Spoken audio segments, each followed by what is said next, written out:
Keberagaman budaya menjadikan Indonesia kaya dengan cerita rakyat, legenda, ataupun sejarah. Tiap daerah memiliki cerita rakyat atau mitologi yang beragam dengan pesan moral yang diwariskan secara turun-temurun. Di dalam mitologi Jawa diceritakan bahwa salah satu leluhur bangsa Jawa adalah Batara Brahma atau Sri Maharaja Sunda yang bermukim di Gunung Mahera. Dan selain itu, nama Batara Brahma juga terdapat dalam silsilah babat tanah Jawa. Di dalam silsilah tersebut bermula dari Nabi Adam alaihissalam yang berputra Nabi Syed. Kemudian Nabi Syed menurunkan Sang Hyang Nurcahya yang menurunkan Sang Hyang Nurrasa.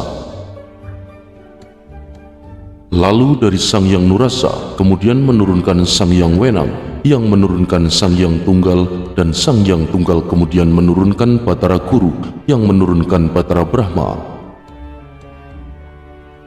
Berdasarkan pemahaman kuno dari naskah-naskah Jawa, Batara Brahma merupakan leluhur dari raja-raja di tanah Jawa, dan di dalam kitab Al-Kamil fi Al-Tarik tulisan Ibnu Athir menyatakan bahwa Bani Jawa yang di dalamnya termasuk bangsa Jawa, Sunda, Melayu, Sumatera, Bugis dan sebagainya adalah keturunan Nabi Ibrahim alaihissalam. Bani Jawi berasal dari dua suku kata, yaitu Bani yang berarti kaum atau kelompok dan Jawi atau Jiwi yang berasal dari dua kata, yakni Ji artinya satu, Wi artinya Widi atau Tuhan.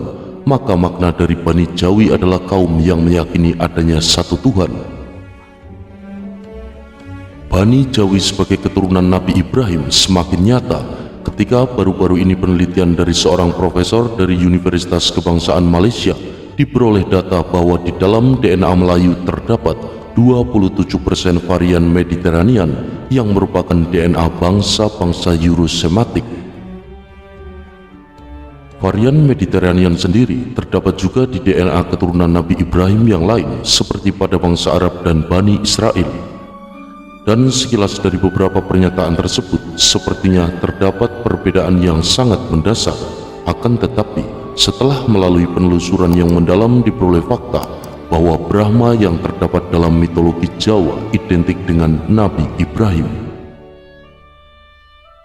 Mitos atau legenda terkadang merupakan peristiwa sejarah, akan tetapi peristiwa tersebut menjadi kabur ketika kejadiannya dilebih-lebihkan dari kenyataan yang ada.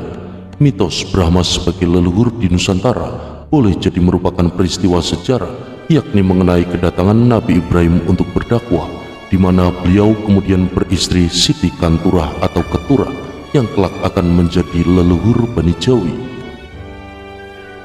Dan kelak kita pahami bersama bahwa Nabi Ibrahim alaihissalam berasal dari bangsa Iberia. Kata Iberia berasal dari huruf hijaiyah, Ain, Ba, Ro atau Abara yang berarti menyeberang. Nama Ibrahim sendiri berasal dari huruf Alif, Ba, Ro, Ha, Ya dan Mim, merupakan asal dari kata Brahma yang tersusun dari huruf hijaiyah, Ba, Ro, Ha dan Mim. Berikut beberapa fakta yang menunjukkan bahwa Brahma yang terdapat dalam mitologi Jawa adalah Nabi Ibrahim. Kisah Nabi Ibrahim alaihissalam pernah dibakar oleh Raja Namrud, namun api tersebut tidak membakarnya.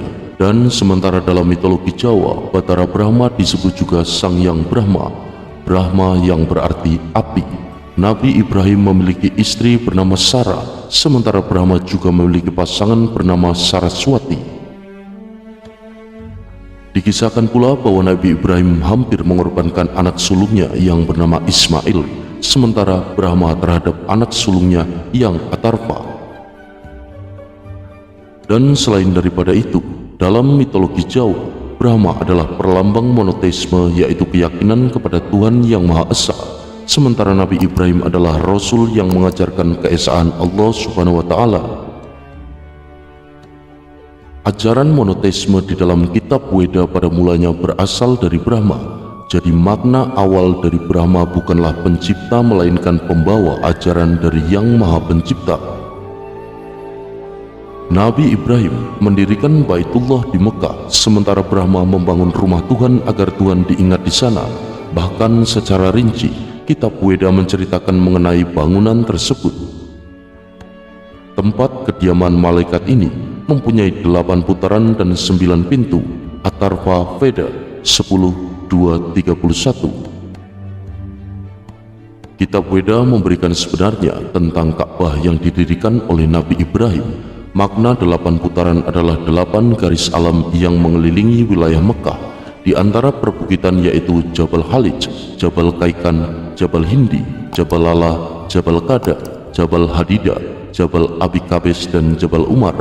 Sementara 9 pintu bermakna bab Ibrahim, bab Al-Fida, bab Al-Safa, bab Ali, bab Abbas, bab Al-Nabi, bab Al-Salam, bab Al-Ziyarat, dan bab Al-Haram. Peninggalan Nabi Ibrahim sebagai jejak pembawa ajaran monoteisme masih dapat terlihat dalam keyakinan suku Jawa yang merupakan suku terbesar dari Bani Jawi. Suku Jawa sudah sejak dahulu menganut monoteisme seperti keyakinan adanya Sang Hyang Widi. Dan selain suku Jawa, pemahaman monoteisme terdapat di dalam masyarakat Sunda kuno. Hal tersebut bisa dijumpai pada keyakinan dari Sunda wiwitan. Mereka meyakini adanya Allah yang Maha Kuasa yang dilambangkan dengan ucapan bahasa Nungersaken atau Sang Hyang Keresa. Dan dengan demikian adalah sangat wajar jika kemudian masyarakat Bani Jawi, khususnya masyarakat Jawa, menerima Islam sebagai keyakinannya, karena pada hakikatnya Islam adalah penyempurna dari ajaran monoteisme atau tauhid yang dibawa oleh leluhurnya Nabi Ibrahim alaihissalam. Wallahu alam bisawab. Matur semanuwun saudara-saudaraku telah menyimak. Mugi rahayu sagung dumati.